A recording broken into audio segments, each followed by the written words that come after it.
അപ്പൊ ചാർട്ടിനെ പറ്റി പറയുവാണെങ്കിൽ മുമ്പും ഇപ്പോഴും ഈ ചാർട്ട് യാത്ര തുടങ്ങുമ്പോൾ നമുക്കൊരു പേപ്പർ കിട്ടും, അതനുസരിച്ച് നമ്മൾ പോകണം. പിന്നെ അതിനുശേഷമുള്ള ടിക്കറ്റ് ബുക്കിംഗ് ആണ് നമുക്ക് അറിയാൻ കഴിയത്തില്ല.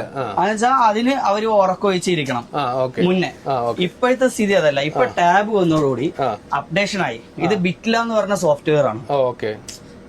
അപ്പോ ഈ ട്രിപ്പില് ഒരാള് ട്രിപ്പ് ബുക്ക് ചെയ്ത് കഴിഞ്ഞാൽ ജസ്റ്റ് ഒരു വിത്തിൻ സെക്കൻഡ്സിൽ നമുക്ക് ബസ്സിനകത്ത് അറിയാൻ പറ്റും, അപ്ഡേഷൻ വരും.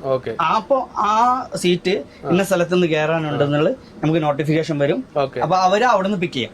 നമുക്ക് നമ്പറും കോൺടാക്ട് ഡീറ്റെയിൽസ് എല്ലാം ഇതിൽ ഇതാവും ഈ ബിറ്റ്ലേന്റെ ചാർട്ടില്.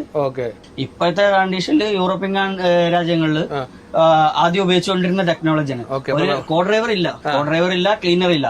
അവര് വാഷിങ്ങിന് ബാക്കിയുള്ള കാര്യങ്ങളൊക്കെ ഡ്രൈവർ ആണ് ചെയ്യുന്നത്. ഇപ്പൊ നിലവിൽ നോക്കുകയാണെങ്കിൽ ഇത്രയും സൗകര്യമുള്ള നമ്മുടെ നാട്ടിൽ വന്നു തുടങ്ങി. നല്ല വിശാലമായ ക്യാബിൻ, അതേണക്ക് ടാബ്, ക്യാമറകൾ, നല്ല സീറ്റ്, നല്ല കണ്ടീഷൻ, നല്ല വണ്ടി എല്ലാം നമ്മുടെ നാട്ടിൽ വന്നു തുടങ്ങിയിട്ടുണ്ട്. അപ്ഡേഷൻ വന്നുകൊണ്ടിരിക്കുകയാണ്.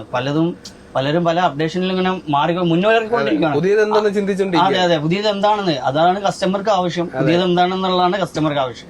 പിന്നെ അതേണക്ക് ഇത്രയും നീറ്റ് ആയിട്ടുള്ള ഒരു കണ്ടീഷൻ